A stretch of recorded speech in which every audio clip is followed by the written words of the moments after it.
بس انا عايز اعرف شعورك وقت جون قفشه. كل شكلنا الهجومي تحولات تمام، او خطأ من المنافس. احرق لك بقى البطوله دي كلها. مم. البرتغال هتاخد كاس العالم. ففي اسطوره عندنا في البيت كده ان انا ومحمد اخويا لو احنا الاثنين بنتفرج على الماتش الزمالك بيخسر. انا بقى بالنسبه لي السؤال الاول لحسام حسن ليه ما خدتش اسماعيل؟ سيغفر الرب للجميع الا حسين لبيب. السلام عليكم ورحمه الله وبركاته، واهلا بيكم في بودكاست تاك توكس. بكمل الحوار الجامد بتاعي مع ضيفي الموهوب جدا يوسف اسماعيل. حبيبي يا مصطفى، ازيك يا يوسف؟ الحمد لله. يعني احنا قفلنا على سؤالين هنتكلم بتفصيل فيهم اكتر، بس انا حد يعني حبيبي كده قال لي ايه، بطلب من الناس تعمل لايك وسبسكرايب ويعملوا فولو. طبعا يا جماعه يا ريت تعملوا سبسكرايب وفولو بالظبط. ولايك طبعا، يعني يعملوا كل حاجه كل حاجه. اللي صح يتعمل. المهم يا يوسف، يعني قول لي بقى ليه يعني معتمد جمال ما يكملش؟ انت قلت لي ما يكملش صح؟ انا من رايي انه ما كمل. طبعا هو راجل محترم جدا مم.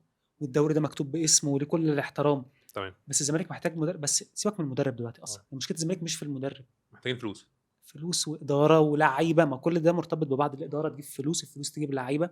كده بفكر في مدرب. لكن معتمد جمال هجوميا راجل بيعتمد على التحولات. لو بنتكلم بقى مثلا على شكله الهجومي، كويس. الشكل ده في دوري طويل مستحيل يشتغل. بالظبط. طبعا ده بسبب جزء امكانيات اللعيبه بصراحه. يعني لو امكانيات اللعيبه اتطورت ممكن يبان شغل اكتر، بس مفيش انماط معينه غير التحولات. حلو. كان مثلا في جمله مكرره، مش جمله، انا ما بحبش كلمه جمله، نمط. زي مثلا منسي ينزل خوان في المساحه يروح لعب له السرور، منسي ينزل عدي يجري في المساحه يلعب له. صح، انت شفت الجمله دي تحولات. بالظبط. كسبنا، جبنا منها اعتقد هدف في زد واكتر من هدف بالشكل ده قدام بيراميدز. شيكو بانزا تحولات. صح، هنلعب كده. لما بنلاقي فريق بقى هو اللي بيلعب تحولات وانا بهاجم، بتحذر المشكله. زي سموحه اللي نزل خلص لك الجيم، خوان بزيرة. لو انت فاكر الماتش اللي احنا كسبناه طبعا اكيد ماتش فردي حرفيا وحشين. اول ماتش ده سموحه تحت الكوره بيدافعوا بكل اللعيبه مش عارف اخترق. هنا بقى في مشكله هجوميه. المشكله دي تبان لك اكتر من اول الموسم. يعني هو لو هو موجود من اول الموسم تبان اكتر. ده مش حكم نهائي، خد بالك. اللي ممكن لو انت جبت مثلا وينج شمال جامد، لو لعب 8 جامد، لعب 6 جامد، الكلام ده يتطور. بس واضح ان مفيش شغل هجومي، مفيش تطوير هجومي. تمام. يعني خلي بالك ممكن يبقى في محاوله بتتعمل بس اللعيبه بتنفذ غلط. كنت هلاحظها مفيش. هو كل شكلنا الهجومي تحولات. تمام. او خطأ من المنافس. المنافس ايه غلط؟ زي مثلا جون سيراميكا عدي الدباغ قطع الكره من سعد سمير، ده جون فردي خطأ منه. او تحولات بس. لكن حتى الكور الثابته مش بنستغلها، اللي هي حاجه ممكن نستغلها. احنا عندنا خلي بالك الزمالك عنده لعيبه كتيره بتلعب بدماغها. حسام عبد المجيد والونش واسماعيل وبنتايج ومنسي والدباغ، كل دول لعيبه جامدين قوي بدماغهم. انا مش فاكر امتى جبنا ركنيات. كل 10 ماتشات بتجيب ركنيه او كره. مفيش تدريب على الموضوع. مفيش تمرين اصلا ولا تكتيك وده علم. دلوقتي ارسنال جايب ناس للركنيات بس وللتماس بس والكور الثابته، فاهمني؟ فده علم ولازم تجيب له مدرب مخصوص ليه. دي مش مسؤوليه معتمد جمال بقى. انت ممكن مثلا الاداره تضيف حد، بس هي طبعا ما ضافتش عشان الفلوس. ممكن.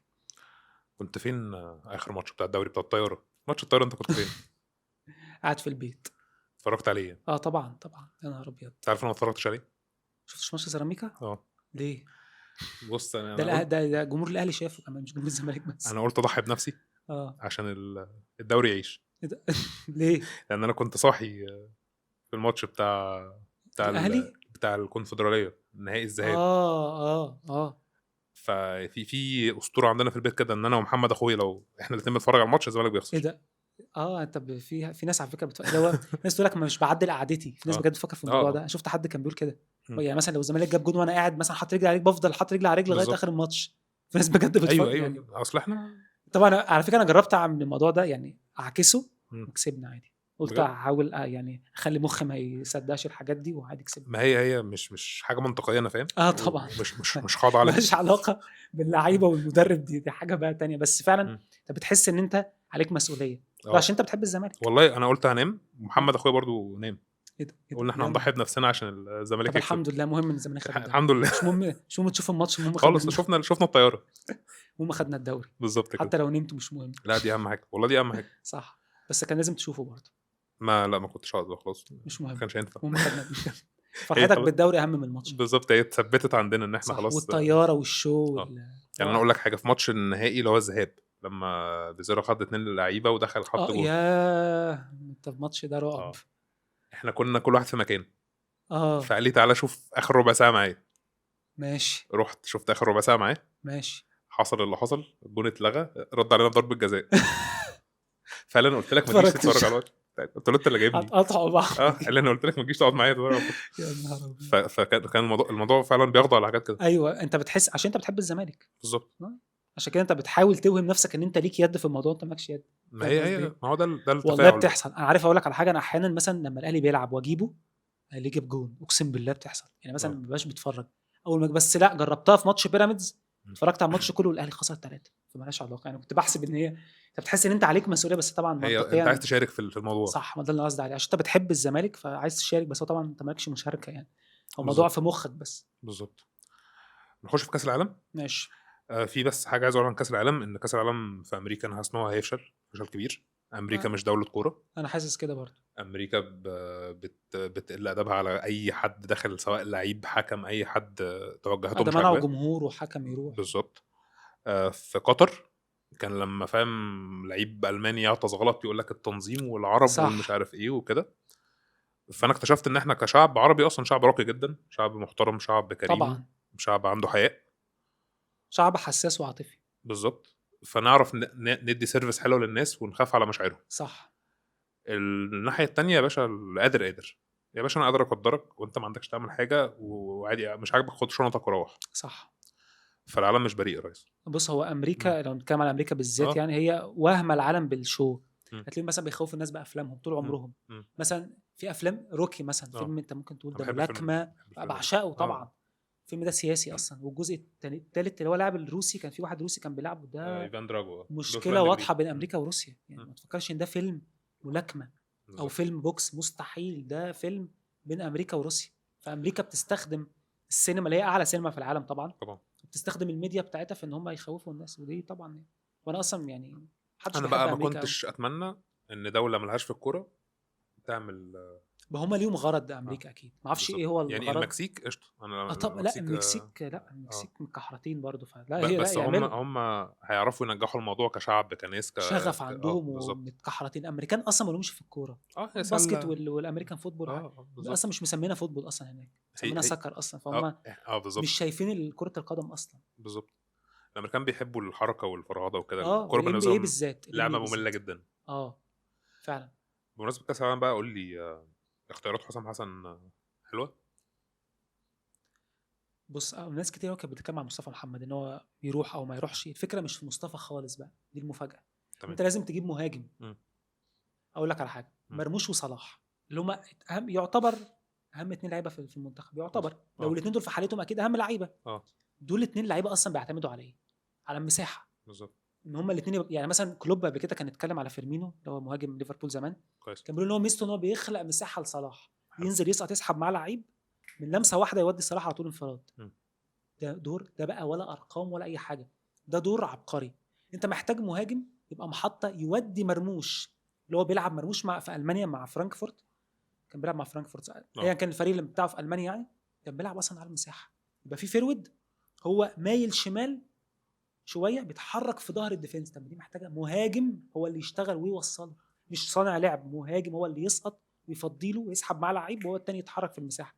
عندك بقى 2 اسمها في الكرة وايد 9، هي اسم البروفايل كده، مش حنيكه، هي اسم وايد البروفايل كده. 9 او كان مسمين انسايد لا فورورد هي كمان. يعني هو نص جناح ونص مهاجم، خلينا نقول كده هو نص جناح ونص مهاجم. مرموش هو بيلعب مع منتخب مصر مهاجم بس مش صريح، هو مش مهاجم ولا مهاجم صريح. حلو. هو مايل سنه شمال. كويس. فانت لازم بقى مهاجم ايا كان هو مين، خد بالك منسي مثلا، ممكن الناس تضحك منسي يعرف يعمل الدور ده ليه؟ منسي اصلا بيلعب في الزمالك محطه، وكان بيوصل عدي كتير واخوان، فهو اصلا عنده دي، فيقدر يوصل صلاح ومرموش يوصلهم صح اصلا. انت بقى يا عم سيبك من منسي، ايوه حد يقول لك مثلا من الزمالك، هات مهاجم صندوق صح، مهاجم يكون عنده فكره الربط صح، بس عشان انت عندك في 2. مهاجم كويس. مين؟ حسام حسن. ينزل يلعب هو بقى. حمزه عبد الكريم على فكره اللي هو واخده كويس جدا، بس لسه صغير وقوي بدني وبيضغط حلو على فكره، بس لسه. هل ممكن يكسر الدنيا في كاس العالم؟ هو لعيب كويس قوي على فكره، وبرشلونه من افضل الفرق اللي في العالم اللي عندها سكاوتنج، بيعرفوا يتفرجوا على اللعيبه ويحللوا اللعيبه وكل ده ويكتشفوا، بس لسه صغير، عنده بتاع 17 سنه تقريبا او 18، لسه صغير. حلو ان انت تاخده يا عم، خده مفيش مشكله، بس ما تلعبليش مرموش مهاجم، مرموش مش مهاجم اصلا. مرموش محتاج مهاجم هو اللي يتصدر من الاخر، هو اللي يتصدر له، ومرموش هو اللي يبقى مش متراقب وتلعب له الكوره من الاخر بقى بالبلدي خالص. بص اقول لك على حاجه. قول. انا حاسس ان مصر في 26 هتكون احسن من مصر في 18. ما هو ده اكيد، لان تمام. انت مجموعه مصر سهله قوي يعني. سيبك من ماتش بلجيكا، ايران فرقه قويه، مم. بس موضوع السياسه بتاع امريكا بتاع ممكن هم مم. يفكروا اللي هو لا انا اخلع بدري بدري واروح بلدي. بالظبط. انت ما تعرفش، ما انت عارف امريكا بتعمل حاجات غريبه، بالظبط صح؟ ده راح صح. خطفوا رئيس دوله ولغايه دلوقتي الراجل غطسان بالظبط ما حدش يعرف راح فين. ايوه. فهم دوله غبيه، فاهم قصدي؟ مم. بس انا فممكن بتكلم يؤذوهم لا يخطفوا يعملوا اي لا حاجه. انا بتكلم على الكوره اللي هيقدمها مصر اه هتكون احسن من ما هو عشان اللعيبه 2018. افضل اصلا. اه انت مين قال لك لعيبه 2018 كانوا وحش عادي كلهم لعيبه ديفنس بس؟ اه دلوقتي انت معاك لاعب حسام عبد المجيد مثلا ما بيلعبش ليه؟ آه. ليه ما خدش؟ انا بقى بالنسبه لي السؤال الاول لحسام حسن ليه ما خدش اسماعيل؟ اقول لك بقى على حاجه غريبه، اتفضل. اسماعيل بيلعب باك يمين، متنوع مش جدا. باك يمين قصدي آه. صريح. افرض هاني اتصاب، مش ده شيء وارد؟ عادي يتصاب يتوقف، شيء وارد ولا هو اصلا انا هاني عايز اعلي على الافيه ولك لو هنتصاب ينزل ابراهيم حسن بس مش هقدر اعلي يعني. هيجري اسرع منه دلوقتي. اه هاني مش مشكله مش في هاني بس. م. يا عم دلوقتي هاني سوبر مش سوبر ايا كان اتصاب، م. خلاص تمام. مين هيلعب مكانه؟ مين؟ حد محمد اسماعيل ما لو معاك قدام الفرق الصعبه ممكن هو يلعب الحته دي يقف فيها، بس بيلعب ستة، هو مش جامد في الباك اليمين ولا ستة، بس لعبها مع بالظبط. الزمالك اللي هو نادي جماهيري ونادي ليه شعبيه كبيره ومتعود على الضغوط، فخلاص مش هيبقى متوتر. وبيطلع بافضل مدافع في الدوري المصري بيطلع بالكوره محمد اسماعيل، بس كان بالظبط. الكوره اللي على الارض او اللونج بول اللي جوه رائع. فحاجه زي دي ما تستغلهاش ليه وانت عندك صلاح ومرموش اللي هم اتنين تمام. صراع، م. فاسماعيل كان ممكن يوصلهم بكره على طول مباشره في ظهر الديفنس ليهم مثلا. ف... فانت لا خدت مهاجم يوصلهم ولا خدت مدافع يطلعك بالكره صح. فانت ما هي الفكره ان حسام حسن زي محمود الجوهري كده، هو ليه رجالته، ليه ناس بيحبها، واثق في ناس معينه، وهو الكاركتر بتاع ان احنا هنتلم مع بعض ونعمل شغلنا وهنحمس. مش غلط بس مش غلط. هو يا عم هو ما بيحبش مصطفى، ايوه لا ومحمد اسماعيل ما بيحبوش برضه. ما يعرفوش. محمد اسماعيل بكل الارقام م. بالاحصائيات بالفني بكل حاجه، م. يا عم ما يلعبش اه يقعد دكه هتحتاجه. ممكن يقول لك ما يعرفوش. عارف فكره ما يعرفوش ما تعملش عارف لو هو معاه. بيلعب، عارف لو بيلعب مثلا في انبي في اه الجيش اقول لك مش اه متعود، لا هو اه بيلعب في الزمالك ومتعود على ضغوط، بالظبط. ولعب نهائي كونفدراليه ولعب مش اه عارف، لا ما لعبش نهائي قصدي يعني لعب ماتشات جماهيريه قدام الاهلي قدام بيراميدز، ماتشات الجمهور متقفل من الزمالك او من الاهلي ما كانش فيه توتر منه خالص. هو هادي فدي جدا. معناه هادي جدا م. وكورته عاليه، فايه المشكله؟ وخلي بالك حسام هو احسن من حسام البدري واحسن من حسام حسن قصدك؟ حسام يعني حسام حسن كمدرب منتخبات احسن من حسام البدري هو اعتقد. شغال فكره اللي هو احنا مع بعض ويلا اه بينا وتحيا مصر واللي هو الحاجات يعني دي احسن من كلها. المصريين اللي مسكوا كلهم اخر 10 سنين مثلا. ايوه هو اصلا ما اه فيش مصريين، احنا المشكله احنا مش بندرب اصلا م. المدربين. اه في حاجه اسمها مدرب المدربين، احنا ما عندناش اصلا حد بيتدرب ومعاه رخص عاليه اصلا. بالظبط. ناس بره بتطور وبتعمل وبتخترع فاهم قصدي وبتغير. تمام. جوارديولا مثلا كل ماتش جوارديولا بيلعب بشكل مختلف مثلا. خلينا اقول لك حاجه اقتبستها من احمد رأفت اه مذيع الشارع. انت عارف ان امريكا بلد الحريات صح؟ اه اي طبعا. حد عايز يعمل حاجه بيعملها. اه طبعا. فهل مصر ممكن تلعب سكسي فوتبول ولا هنفضل متحفظين زي ما احنا؟ هنفضل متحفظين. ممكن قدام نيوزيلندا نلعب لان م. نيوزيلندا فريق اضعف فريق في المجموعه، اه بس قدام بلجيكا مستحيل اصلا تفتح الملعب كده، مستحيل. اه فما فيهاش. ها اسكندوكو اصلا لو لعبت عليه اتنين هيشيلهم ويجري بيهم، لو لعبت عليه اتنين ايوه عارف. هياخدهم ويجري بيهم. بالك بقى هاني الله يكون في عون هاني اصلا بالذات في ماتش بلجيكا يعني. مش نافع. لا مش هاني اللي مش نافع، مفيش لا مش باك نافع نلعب سكسي فوتبول لا صعب. رغم الحريات اللي موجوده. ممكن بس مع حسام حسن لا صعب، تمام. هنبقى متحفظين اكتر. خير يعني. لا هو مش غلط م. عادي، م. بس نبقى متحفظين صح، ندافع صح. بص هو انا من جوايا حاسس ان مصر هتوصل دور ما هو انت 16. مصر لو ما ساعدتش تبقى فضيحه، لا لازم تصعد. دور 16. ممكن اه حسب هتلاعب مين، بس انت اصلا لو ما ساعدتش انت معكش حد اصلا. وعندك احسن توالد كمان اوبشن حلو جدا. صح انت احسن توارت، يعني انت حتى لو خسرت من ايران وبلجيكا وكسبت نيوزيلندا تصعد. بالظبط. يعني مفيش يعني حرفيا بص بيقول لك امريكا بتقول لك اصعد، لو انت ما ساعدتش بقى تبقى انت احنا صباح هنتعادل الفل. مع بلجيكا ونتعادل مع ايران. وماتش نيوزيلندا نيوزيلندا مضمون. مضمون. ده اللي بيحصل ده اللي بيتقال كل مره. بالظبط. نخش في حته كده. انت عارف انا مش بشجع غير الزمالك عموما، بس عندي ميل كده لريال مدريد. ماشي. انت برشلوني انا عارف نختلف في النقطه دي. مورينيو خلاص مدير فني للريال. دي حاجه ما اعرفش انت شايفها كويسه ولا وحشه.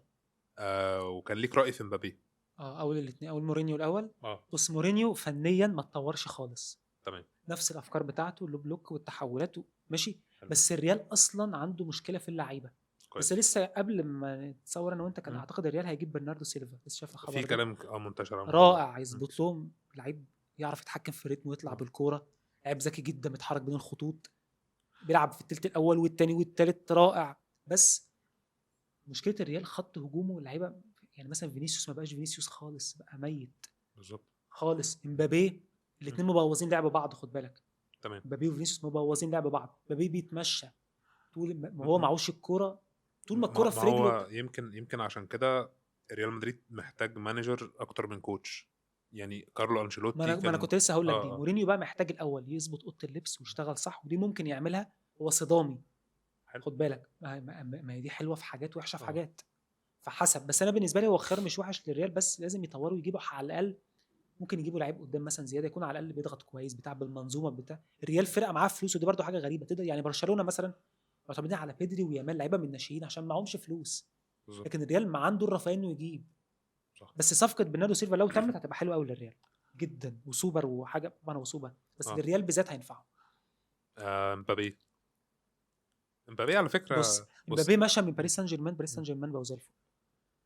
بس ايوه هو بس دي الحقيقه. ديمبلي آه. بيلعب، ديمبلي مم. بيضغط في كل حته في الملعب، كويس. الكرة بتجيله بيعمل كل حاجه. هو بيلعب مهاجم وهمي على فكره ديمبلي، مش يعني هو مش مهاجم صريح، هو مهاجم وهمي.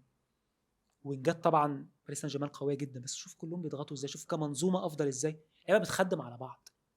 ديمبلي اللي هو هداف وبتاع مش في دماغه انه يسجل، لو في كرة هصنعها هلعب باص، لو في كرة عايز اسرو هلعب سرو. فانا بالنسبه لي مبابي، بالنسبه لي انا مش افضل حاجه ان بص هو في الريال، هو مقلل من ريال مدريد. المثل الاعلى بتاع مبابي اصلا كريستيانو رونالدو. بس رونالدو حاجه تانية خالص. اكيد. اه هو مبابي عايز يتعامل معامله اللي هو كريستيانو رونالدو. اديني انا الارقام واكسر لك الارقام واشتغلوا عشان. زي بلينجهام. بالظبط. فالصدام اللي حاصل انا يعني اكيد مش معلن، محدش قال هو يعني ايه فكرته، بس هو منعكس في الملعب. يعني هل لو غيرت بقى دور امبابي في الريال ما واديت ينفعش يتغير دوره. كمان. هيلعب ايه؟ هي نفس فكره كريستيانو بقى في 2000 و ما يعرفش 2010 يعملها، ولا ما يعرفش. ما لا يعرفش. بص، لو انت قصدك ان هو كريستيانو مثلا كان في الاول بيلعب متطرف شويه، اه مش على الخط، متطرف سنه، بس بعد فتره بقى مهاجم مش مهاجم صريح. بس يعني مثلا بنزيما كان كل شغل بنزيما مع الريال ان هو يفضي مساحه لرونالدو بس، كويس. فقط. او ان لما الكوره تجيله يلعبها صح. بس رونالدو هداف مرعب بكل حاجه، يمينه شغال، شماله شغال، دماغه شغال. تمام. رونالدو عنده حضور جوه البوكس، بيعرف يبقى عنده جوه البوكس جوه ال 18 يعني، لا جامد. حلو. بره ال 18 مش نفس قوه جوه بس جامد جوه ال 18. لعيب بالظبط. قوي، لعيب من الاخر تعرف تعتمد عليه. تمام. يعني اقول لك على حاجه، ممكن مثلا بنزيما اقول له انت بص يا بنزيما انت هتبقى طعم، وانت يا مودريتش هتعمل مش عارف ايه، وانت عشان الكره تيجي رونالدو فيجيب جول. بس رونالدو هيجيب جول عشان رونالدو جامد. لكن امبابي مش كده. امبابي وما بيضغطش، ما بيعافرش، تحس ان هو فاهم انت. يعني انا نجم النجوم وبتاع، ماشي انت نجم طبعا، بس بالنسبه لي انا هو مقلل من ريال مدريد، ملوش لازمه في ريال مدريد بالنسبه لي. هو مش وحش، مش لاعب وحش طبعا طبعا، اكيد مش وحش. لو اخد كاس عالم واهدافه كتير، بس هو ريال محتاج لعيب تاني غيره. مش البروفايل ده يعني. اه خالص. تمام. عايز اقول لك حاجه. يعني احنا مثلا تخيل بعد يومين كده نرجع للزمالك تاني، ان خلاص هو القيد، هو ده الوضع في القيد، وهو دي امم الصوره، واحنا لازم نبيع بزيرة.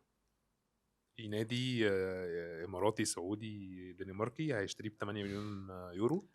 امم وفك قيدك يا باشا، وهات لعيبتك، وهات احمد عبد القادر، وهات اي احمد في السوق عادي، وعيش حياتك. ماشي. رايي ايه؟ اكيد. بص، اه لو خوان مثلا جاله 10 مليون دولار اكيد هيبيع. بالظبط. لكن مفيش لعيب في الدوري المصري هيجي له الرقم. مين اصلا هيجي له الرقم ده في الدوري المصري ايا كان هو مين؟ مستحيل هيجي له الرقم ده. ولو حتى جه انت مش هتاخدهم كاش، هتاخدهم بقى تقسيط 2 في 2 كل شهر. فده حتى لو بس هنفترض ان جاله 10، لو جاله 10 ممكن ساعتها تفكر تبيع. بس مش هيجي له، اخره هيجي له 2 3. مش عشان هو مفيش لعيب اصلا في الدوري المصري يستاهل اكتر من كده، قول لي مين؟ مفيش. انا بقى لي ضد بيعه اصلا عموما بقى، لان هو طبعا الا لو جاله رقم كبير 10 15 اكيد بيع، بس ده مش هيجي. طب لو جاله 2 3 مليون دولار لا ما يتباعش طبعا. ليه بقى؟ تمام. خوان ده منظومه لعيب. بص انا عايز اقول حاجه مهمه، خوان كارقام جامد جدا، مساهم بحوالي 20 هدف تقريبا، بالتقريب 19 20 هدف تقريبا، 20 هدف مع الزمالك. فهو كويس. كده كده ارقام جامد. خوان بيعمل حاجه ما حدش بيعملها، بيتلم عليه 3 لعيبه. بيسحب مع 3 لعيبه. مفيش وينج في افريقيا كلها بيتلم عليه 3 لعيبه، مفيش. هو اي وينج بيتحط له الباك يقف عليه وخلاص، ممكن الوينج يرجع شويه، لكن طيب. ده 3. ايه ميزه بقى ان انا اسحب 3 لعيبه؟ عشان لو حد بيسال، اه معنى اللعيب ساب مكانه انه ساب مساحه، صح صح؟ صح المساحه دي ايه؟ انا لازم استغلها. تمام. بستغلها بقى مثلا بعدي، بستغلها بمنسي، بستغلها بلعيب. لو انا بقى معايا مثلا ساسي في نص الملعب، طب اقول لك على حاجه، لو الزمالك جاب 2 في نص الملعب، مثلا ثنائيه طارق وساسي في البرايم بتاعهم، لو رجعت مثلا طبعا هم خلاص، بس لو رجعوا دلوقتي او في الوقت ده، يا نهار ابيض، خوان هيعلى قوي. ليه بقى؟ هيشيل الحمل من على خوان. بالظبط. خوان سحب 3. مم. طب الناحيه اللي هي ناحيته الهاف سبيس، اللي هي المساحه اللي بين المدافع والباك دي فضيت، هتلاقي ساسي بيتحرك فيها، حلو. هتلاقي عدي مايل بيتحرك في الحته دي. طب ما هو ليه؟ عشان هو سحب 3، ففضى مساحه لزمايله. دي حاجه مش بالارقام، ده بعيدا عن هو ارقام جامد، بس هو دي حاجه بالتكتيك بقى وبالتحليل انت بتشوفها. ده لعيب بيسحب 3 لعيبه معاه، لعيب بياخد كميه فاولات في الماتش. ده لو ارتيتا بيدرب الزمالك كان هيجيب كل ماتش 3 3 جوان. جوان 3 جوان كور ضربات ثابته. ثابته. احنا بيجي لنا خوان، تعرف خوان هو اكتر لاعب في الدوري اعتقد معمول عليه فاولات، رقم مرعب. في افريقيا عموما. لا افريقيا دي ما اعرفش، بس هو اعتقد في الدوري آه. رقم. تعرف يعني ايه؟ مم. طب الفاولات دي بقى بياخد انذار، فانت بتلبس الواد اللي قدامك انذار، بالظبط. تاخد منه فاول. لو انت بقى جامد في الفاولات تمام سجل، تمام. فانت مش عارف تستغل ده، دي بقى مشكله. خوان لاعب مرعب وقوي جدا، وحتى لو ما سجلش او صنع هو مؤثر جدا في اي ماتش. بيزيرو مش البيع؟ لا مش للبيع طبعا. هو الفينا ولا بيزيرو؟ لا بزيرة، عشان هو زعل، بيقولوا زعل من الفينا فخلوه اخوان بزيرة، يعني هو اسمه بيحب ده افضل يعني. فاكر انا الفيديو بتاعك اللي عملته اول ما جه، أو يعني هو ما بيجيبوه. سبحان الله، قلت الفينش بتاعه ضعيف. بالظبط. مش وحش، خد بالك في فرق بين الفينش الوحش والضعيف. انا قلت تسديدته، وانا بتفرج عليه قلت تسديدته فيها مشكله ضعيفه. تمام. عكس لعيبه تانية، يعني ممكن لعيب تاني يبقى الفينش بتاعه وحش، يعني لا هو تسديدته ضعيفه وده حقيقي. بس هو احيانا ماتش بيراميدز الفينش بتاعه بتاع شيكو بنزل لما لعب له الكوره رائع بيمين وحطها حلو قوي يا اخوان. فهو مش كل مره هيديك بقى القوه دي، بس بالنسبه لي لا برضه مهم ومؤثر طبعا. يعني انا مش لعيب هبيعه مش عشان مثلا الفينش مش قوي، لا طبعا. لا هو كده ان لعيب شاء بيعمل الله كل حاجه في الكوره ان شاء الله مع الوقت يعني مراوغ مرعب ومرعب، اقسم بالله مرعب. ايوه طبعا. كان في ماتش اعتقد الاسماعيلي، اللعيب الاسماعيلي اتشعلق عليه والله العظيم وخده لف بيه. مرعب. لا ما شاء الله حاجه. ما انا بقول لك ان شاء الله لما يروح السعوديه هتطور بقى، يطوروا تلعب لما يروح الاهلي. لما يروح الاهلي يتطور اكتر طبعا. لما الاهلاويه اكيد الجمهور الاهلي عايزه، طالما الناس نكشته يبقى عايزين. بالظبط. وده حق يعني، مش حقهم طبعا، بس هو لعيب جامد. خد بالك هو ليه مثلا ما حدش بينكش حد مثلا تعبان؟ بص اقول لك على حاجه، هو طالما انت نكشت اللعيب يبقى هو جامد. هي نفس الفكره كده، لو انا قادر اعمل حاجه انا هعملها، لو قادر اجيب بزيرو هجيب. قصدك الاهلي لو قدر يجيبه؟ نفس الفكره. انا هيودي له كوبري ويجيب. هي الجيم واحد قادر، انا اقدر هجيب. ايوه طبعا بالفلوس. بالظبط. بس الاهلي هو جرب الموضوع ده كذا مره واتلسعوا، فهم لو اذكياء ما يعملوش كده بقى خلاص. ما انت عندك لعيبه جامده في سان داونز واورلاندو بتاع، دور هناك في لعيبه دي ولعيبه جامده قوي. بس هو الفكره كلها، وده هي النيه سبحان الله، النيه بتتدخل في كل حاجه في الحياه. نيه الاهلي كانت واضحه لما زيزو يتم الاعلان عنه اول يوم العيد، فاكر؟ كان تاني يوم ما كسبت كاس مصر. ايه ده في العيد؟ ايه ده يعني؟ وناس اتضايقت. انا كنت اعرف ناس كتير قوي بتكتب لي كومنتات، ناس اقسم بالله كانت بتعشق. انا كنت بحب زيزو على فكره للاسف. انا عمري ما يعني بص انا كنت يعني لا انا كنت بحب زيزو يعني فتره 2022 وبتاع. هقول لك حاجه، هو زيزو عموما كواحد بروفيشنال شغال على نفسه قوي وكده، بس انا عمري ما حسيت ان هو شبه الزمالك والله، ومش بقول كده والله عشان هو مشي وما اعرفش انا يعني. هو شبه الاهلي بصراحه، شبه الاهلي بالظبط. انا قصدي كنت بحبه، كنت حاسه بيحبنا، انت فاهم قصدي ايه؟ كنت حاسه. وانا حسيت لما كسبنا كاس مصر انا كنت عارف ان تاني يوم هيتقال ان زيزو هيتقال عليك لاعب في الاهلي يعني. انا كنت عايز جدا. بص هو بس ده زعل ناس كتير صح بالظبط، بس انا كنت بس متوقع. يبقى دي فتنه بقى. انا كنت متوقع يبقى دي فتنه على طول. ايوه فتنه. ما انت ناس كتير زعلت من الموضوع، ناس كتير كانت متعلقه. على بالك الجيل الصغير كان بيحب زيزو، زيزو كمان مع الجيل الاصغر شويه الناس كانت بتحبه قوي، ستايل وبتاع وفاهم انت يعني، هو شكله نجم شويه، شكله نجم يعني. هو نجم طبعا. لا انا قصدي ايوه أنا يعني شكله فاهم، مهتم بنفسه وشكله وشعره ودقنه وبتاع. انت عارف ان جمهور الزمالك بيحتاج كل كام سنه تروما زي بتاعه رضا عبد العال دي. فمحتاج بالظبط. بس هو الاهلي صدقني هو محتاج يبطل الموضوع ده، لان هم اصلا معاهم فلوس يجيبوا لعيبه جامده. بس انت بتروح ليه لعيبه الزمالك فقط؟ اللي هم بيجوا لك عشان الفلوس. بالظبط. لما تجيب لعيب تاني واكتشفوا من سان داونز واورلاندو بتاع، وهات واكتشفوا. عشان الاهلي نادي بطولات بينافس في طب ما الزمالك محافل. نادي بطولات. لا هو بينافس في محافل كبيره، فما عندوش وقت يعمل الاهلي سكاوتنج بقاله فتره مش بينافس في محافل كبيره. لا ما انا برد عادي بدور معاك كلام عادي. ايوه صح، بس قصدي لا، هو الاهلي عايز لعيبه من الزمالك كده اه عافيه، مش عشان بينافس ولا حاجه والله. لو بينافس كان هيجيب لعيبه عالميه، مش لعيبه من الزمالك، فاهمني؟ بالظبط. تلعب. يلا بينا. ماشي يا عيني. ابدا انت. ابدا انا. اه اه اه اه ماشي يلا. كده اه يلا، عايز عندك سؤال، اسال سؤال. اسال سؤال. انت اسال سؤال يساعدك تعرف مين اللعيب ماشي، هم كلهم في كاس العالم صح؟ كلهم ماشي. عشان الموضوع يبقى لذيذ. منتخب مصر. يا سبحان الله. اللعيب انت اللعيب هتقول. اللي هنا ده تحت ال 30 ولا فوق؟ تحت ال 30. اه جميل، دورك.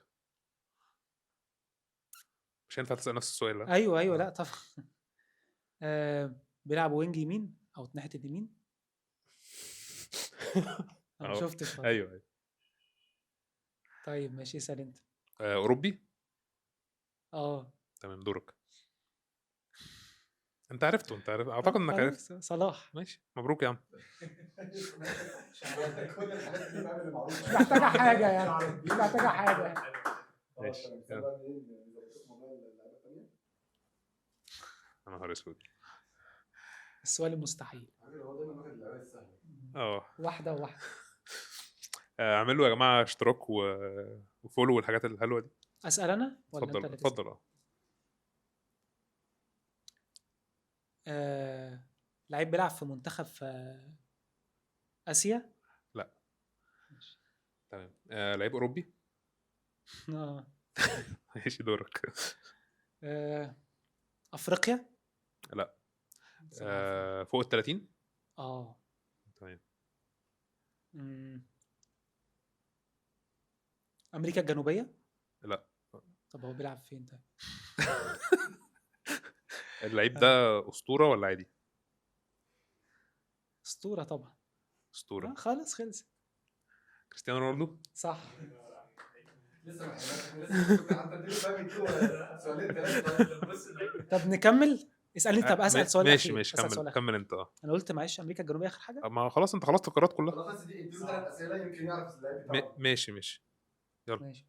انا قلت انا يا قلت عم امريكا انت الجنوبيه بس مش امريكا الشماليه. ابعد بقى عن امريكا خالص بقى. اه ماشي يبقى اوروبي. حلو صح. ماشي حلو. اوروبي اه بس. اه حلو ده. فوق ال 30 ولا تحت ال 30؟ لا تحت ال 30. طيب بيلعب في منتخب اوروبي معروف يعني، سواء هوضح لك السؤال. يعني انا كده قررت السؤال ولا عادي؟ لا يعني عارف في منتخبات اوروبيه بتبقى تعبانه ليه مش معروفه تحت السن. لا، منتخب كبير في اوروبا يعني مثلا. حدد سؤالك، يعني كبير ولا منتخب كبير في اوروبا. لا. مش منتخب كبير في اه اوروبا. لا ما مثلا لا اعرفها ازاي دي. آه ما مثلا ممكن يبقى لاعب تركي ولا حاجه مثلا، اعرفه ازاي؟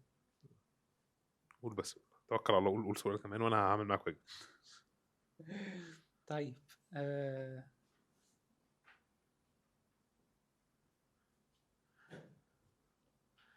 خد وقتك.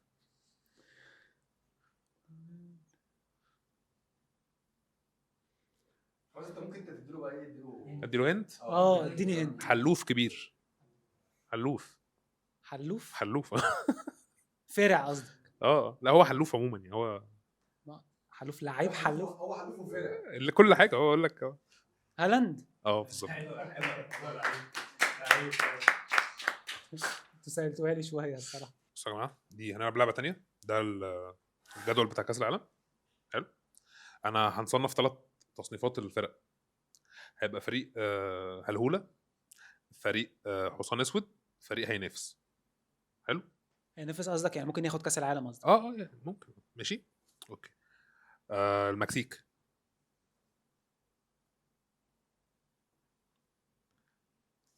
يعني هتسال على انت كل قول. انا المنتخبات؟ لا مش كلها، انا اختار عشوائي. انت رايك احطهم في انهي ليفل حاجه يعني؟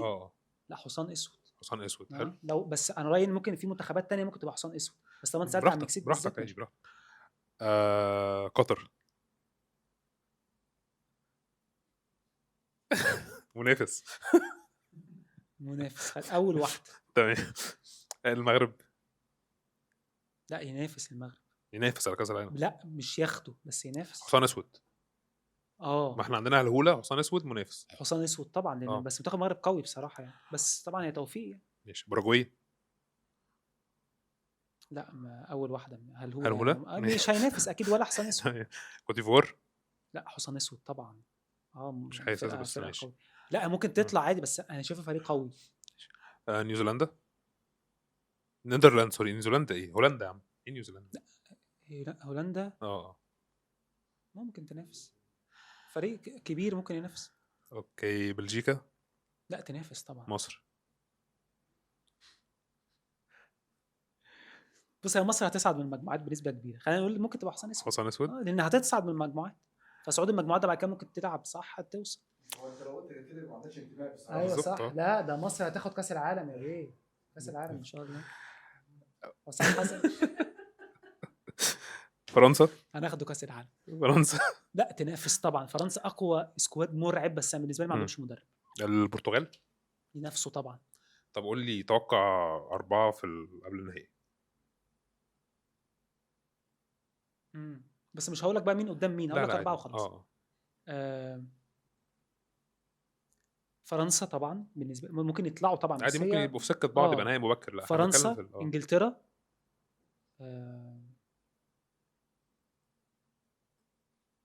نسيت المنتخب. فرنسا انجلترا.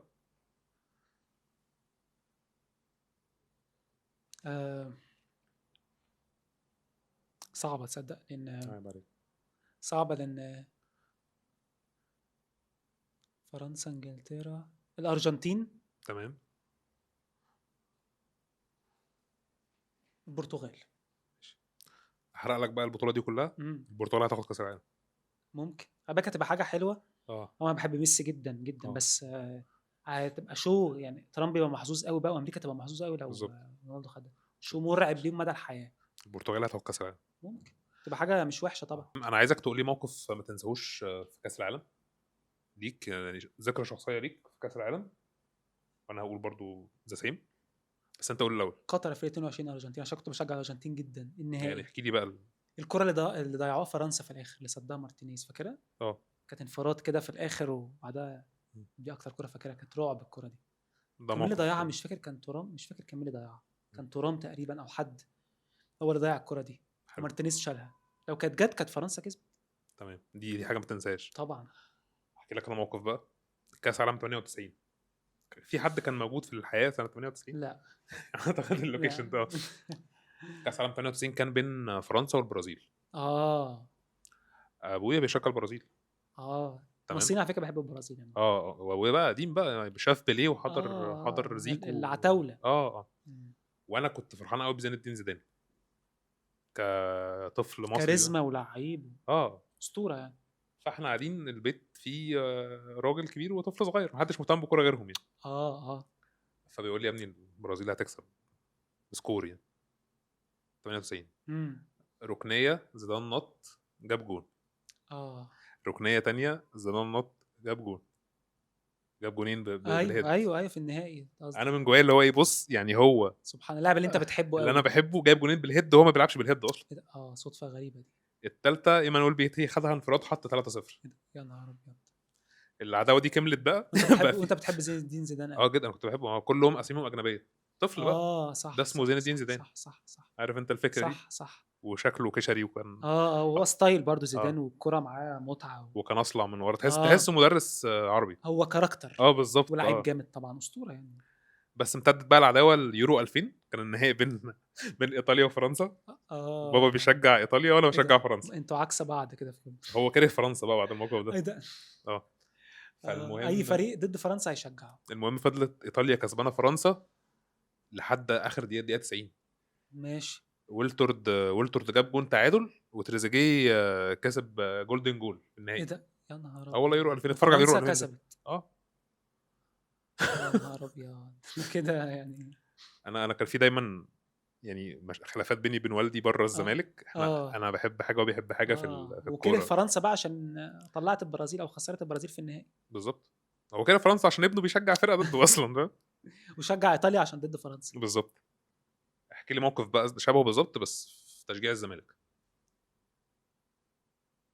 حاجه فيها تناقض يعني. حاجه ما تنساهاش يعني. انا حكيت لك موقف انا مش لا ناسيه. موقف ما نساهوش. في الزمالك. هدف يعني ما نساهوش مثلا. موقف، اي موقف. انا هفاجئك بالموقف بتاعي عموما يعني. انا بص، انا في الزمالك دايما الاهداف هي اللي ما بنساهاش. اه يعني جون منسي مثلا اليوم كله كان حلو، كويس. مش قادر انساه مثلا يعني. فده تمام. ماتش ما يتنسيش، السوبر. واليوم كله ما يتنسيش سوبر. طبعا. اه والجون ده بالذات لا ينسى يعني، تمام. بتفاصيله بكل حاجه فيه. بمنسي اللي نازل والناس بتشتم، وانا نفسي ايه يا عم نازل منسي ليه، والناس كلها قالت كده، وفي الاخر يجيب جون. موقف انا مش هنساه طبعا. ده كان حاجه مهمه بالنسبه طبعا لك مش ناسيها. طبعا، دي بطوله تاريخيه يعني، بطوله قاريه. كان احكي لك موقف مش لذيذ. ماتش نهائي القرن كله.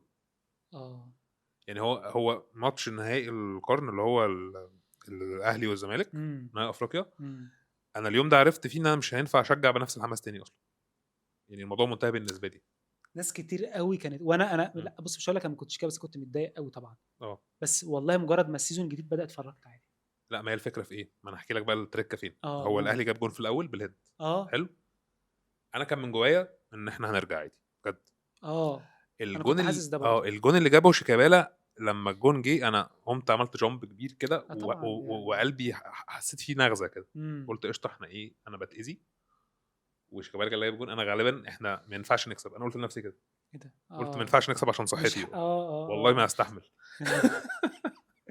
يا نهار ابيض. والله بجد يعني الجون اه بتاع اه شيكابالا انا حسيت بان انا اتاذيت من هنا. يا نهار ابيض. فبقول لا، من انا كتر الفرحه او من الفرحه الحاله والتناقض. كلها. التناقض ان شيكابالا هو اللي خد وريح، وشيكابالا اللي حط الجون ده كان برضو حاجه تعرف جون انها حاجه شخصيه. اسطوري، جون اسطوري طبعا. فقلت لا، احنا مش لازم نكسب الماتش ده، مش هينفع نكسبه. لا، انا كنت عايز اكسبه بصراحه. لا انا انا عن عشان نفسي نفسي، عشان ايوه صحتي. طبعا، لا طبعا طبعا، انت كنت ممكن فرحتك كنتش ساعتها. هستحمل. بس انا كنت عايز اكسبه الماتش ده، كلنا بس كنا انا عايزين نكسبه. طبعا. بس انت فاهم انت كنت خايف تفرح زياده عن اللزوم قوي بقى، كنت يجرى لك حاجه في قلبك لا قدر الله بجد او اي والله حاجه، بجد. انا من كتر لو الفرحه. لو كنا كسبنا كان يعني كان زمانك قعدنا بس عادي دلوقتي. برضو يعني تعب من كتر الفرحه احسن من تعب من كتر الزعل. ما انا زعلت برضه. انا لما كنت فاكر لما اه جون قفشه. طب انت يعني انا عارف ان احنا الحته دي هتتقص وهيتحفل علينا شويه، بس انا عايز اعرف شعورك وقت جون قفشه. انا كنت قاعد مع عمر صاحبي اه في البيت ازيك يا عمر؟ عنده. اه الجون ده طبعا صدمه يعني، انا قعدت والله جالي لاج اللي هو ملاك. مش فاهم فيه، عارف انت. وفي اخر الماتش كان في كوره قبل حسين الشحات جت في العارضه، كنت عايز دي تيجي عادي، كان لسه وقت، بس دي جايه في وقت خلاص الدنيا انتهت. دي لما ما جاتش اه الناس الاهلاويه، كنت انا قاعد بتفرج انا لا لوحدي، الاهلي هيخسر قالوا لي وخلاص، يبقى هو مبروك، قالوا الحظ. لي مبروك الماتش، صح، هي مش بس عايزانا. زيزو كان مضيع كوره في العارضه برضه، فواحده بواحده. بس قصدي ان بالظبط. الكوره بتاعت حسين الشحات دي لو كانت دخلت كانت لسه وقت، كان اه ممكن الزمالك يلحق. لكن انت شوف ساعتها لعيبه الزمالك والناس كلها صدمه، اللي هو جون مفاجئ غير متوقع. قفشه اعتقد لو شاط الكوره دي مثلا 20 مره مش هيجيبها بالسهوله دي بالظبط. بالقدره دي وبالموهبه دي في الجون ده بالذات. بس طبعا يعني جون يقهر اكيد يعني، جون س- يزعل يعني. سيغفر الرب للجميع الا محمود علاء. بص شايف ان هو هو يستاهل الجمله دي. محمود علاء اه يعني هو صعبان عليه على فكره، ان طبعا امم خد تحفيل من الجمهورين يعني. لا امم جمهور الزمالك كان طايقه في الفتره دي، ولا الجمهور الاهلي طبعا كان بيحفل عليه. وده حق بالظبط. الجمهور الاهلي الطبيعي، بالظبط. ان هو لعيب اداهم بطوله تاريخيه، فطبيعي اه ان هم هيختلوه نفسيا. بالظبط. بس يعني انا ما كنتش بحفل عليه خالص بصراحه، حاسس ان عارف الناس كلها بتحفل عليه. بس هو غلط في الكره دي، انه شتت غلط لا بس انا ما برضه بن كانش. شرقي ما ضغطش على قفشه وبتاع يعني. يعني مثلا دي كره في الاخر قفشه اه واقف بيتفرج على سيبك من دوره ولا مش دوره، انت اه المفروض خلاص في اخر الماتش. اه يا عم اعرق شويه اخر كام دقيقه دي اه وخلاص، او اي لعيب قدامه يعرق الكام دقيقه دي خلاص. انا ما كانش فارق معايا بصراحه اللي عمله محمود علاء. انا كان فارق معايا نتيجه اللي عمله. يعني انا ما حسيتش بكراهيه تجاه محمود علاء. لا ايوه صح صح صح. الزمالك كان كويس في الماتش ده على فكره، بالظبط. فنيا وفرديا. بس هي كره توفيق اصلا، خلي بالك ممكن تعمل كل حاجه وتخسر. هي الكوره فيها جزء حظ اصلا، فاهم قصدي؟ شهاده 2 زملكاويه بيسيحوا بسبب نهائي القرن. لا طب بس ده ما بقتش اصيح خلاص والله، من ساعه السوبر الافريقي بالذات عادي يعني. ما انا كنت لسه اقول لك بقى، هل في مثلا ممكن تلاقي في بودكاست 2 اهلاويه مثلا بيبقى عندهم الشجاعه ان هم يقولوا مشاعرهم في ماتش حصل عليهم حفله فيه مثلا، ماتش كان حصل حاجه اذتهم في مشاعرهم يعني، ولا حته ان انت جمهور عاطفي لا بص، كزملكاوي؟ الجمهور الاهلي عنده حته شويه ان هو ايه مثلا هيقلل دايما من الانجاز بتاعك، انا ودي عارف بس مشكله. يعني مثلا ايه، الزمالك خد سوبر الافريقي ده سوبر القرن، نسبه فوز الزمالك في البطوله دي قليله. مم. فاكر طبعا الفتره دي اه وبرده ما فيش فلوس ومش عارفين نجيب مين. وفاكر بوبينزا اللي جه، فاكر كنا نجيب مهاجم اسمه الله بوبينزا اللي يرحمه. مات. الله يرحمه. مات الراجل، مات حاجه رعب، احنا حكايه مات حزينه قوي والله، احنا مات حكايه حزينه جدا والله. مش مثلا مات. مم. يعني مش انا محفظ مات كمان بيقول لك نط او منتحر كمان، انا بقول لك احنا حكايه حزينه قوي ما اعرفش والله. حاجه يعني. اه اقسم بالله لو ركزت في التفاصيل دي ممكن اه تتجنن لو ركزت اه في الحاجات دي. بالظبط. فانت وكان على فكره لعيب جامد قوي، اقسم بالله شفته شفته فاجر. شفته ما شفته. جاش، اه فانت نزلت بقى السوبر الافريقي ده بالجزيري. اه فاهم انت، هيا بينا نلعب بالجزيري، مفيش طبعا. مم. بديله منسي اللي هو نفسه مش واثق من نفسه اصلا كان ماشي قبل ما الناس، بس سبحان الله جاب جول. بالظبط فالزمالك كان في حاله، الاهلي واخد افريقيا والدوري، جاب بالظبط. صفقات، فاكر وامام فاكر عاشور في البرايم واسامه ابو علي وبتاع. في الاخر الزمالك خد السوبر، وكنا افضل من الاهلي في الماتش ده في كل النواحي التكتيكيه، في البيلد اب وفي الضغط وفي التطوير الجون الهجمه. الاهلي كان ضربه جزاء. وضربه جزاء غير صحيحه على اه فكره الكره بالظبط. دي. اه شفتها بعد كده في كذا مره، فيها وفيها يعني 50 اه 50. يعني في ناس تحسب، بس الاقرب ما تحسبش، يا عم اتحسبت وخلاص. بس الاهلي في الماتش ده ما كانش حلو خالص، الاهلي وحش الاهلي. وانا بالنسبه لي اتفاجئت، نفس المدرب كولر، اللعيبه جامده بصراحه، امام مركز جدا، وسام جامد، بس الاهلي خسر الماتش. دي حاجه كانت بالنسبه لي، ده بطوله تاريخيه، فاهمني. بالظبط. احنا حكايه حزينه قوي برضه. اه بص انا بجد مبسوط ان انا وانا اكتر والله يا مصطفى. في البودكاست ده معاك، وعايز التجربه دي تتكرر تاني. ان شاء الله. يعني يا ريت بقى لو تتكرر انا وانت وحد تالت. حد ماشي. تالت، تفتكر مين التالت؟ ترشح حد زملكاوي؟ اي حد زملكاوي يجي معاك يبقى زي الفل. ينور. ها طبعا. ماشي، قول كلمه اخيره وانا هقول حاجه وننهي بقى. في ناس كتير قوي من جمهور الزمالك محبطين طبعا بسبب الاداره والفلوس، وده طبيعي. بس ما ينفعش نقول الاداره تمشي الا لما تحل المشاكل. ده هم اللي وقعونا في المشاكل دي، وهم اللي غلطوا في الحاجات دي، فلازم يحلوها. موضوع بسيط. طب حلوها وبينوا ان في حسن نيه، ساعتها بقى يكملوا ويمشوا. بس وحتى لو في حاجات غريبه بتحصل، بس اتمنى ان جمهور الزمالك ما يحبطش. والسنه دي، واكبر دليل احنا السنه دي خدنا الدوري وما كانش حد متوقع تماما. واي حاجه ممكن تحصل، ممكن فجاه تجي لك ارض تديك فلوس، يجي لك مستثمر، يجي لك اي حاجه بتحصل. والزمالك نادي بيشجعه ملايين، يعني ناس كتير بتقارن مثلا بانديه تانية. نادي بيشجعها عدد معين في المدينه بتاعتها، لكن الزمالك بيشجعه ناس في العالم كله، مش بس في مصر، وفي الخليج وفي العالم العربي وبره. فالطبيعي ان انت ما تحبطش، وان انت تبقى عارف قيمه النادي بتاعك، وانه كده كده لازم هيبقى فيه منافسه. لازم الاهلي كده كده موجود ومعاه فلوس وبتاع، لازم يبقى في حد معاه، اللي هو اكيد الزمالك بالشعبيه بكل ده. فالمهم الناس ما تحبطش، وان شاء الله الزمالك يبقى افضل يعني. بس الاداره لازم تفول، اللي ما فوش خلاص يمشوا طبعا. تمام، اقول انا الكلام اللي عندي. طبعا. سيغفر الرب للجميع الا حسين لبيب. متشكرين يا ريس. وفي نهايه البودكاست بتاعنا كان بودكاست موفق جدا. استنونا ان شاء الله في بودكاست جاي، وهو ده الوضع وهي دي الصوره. والله المستعان.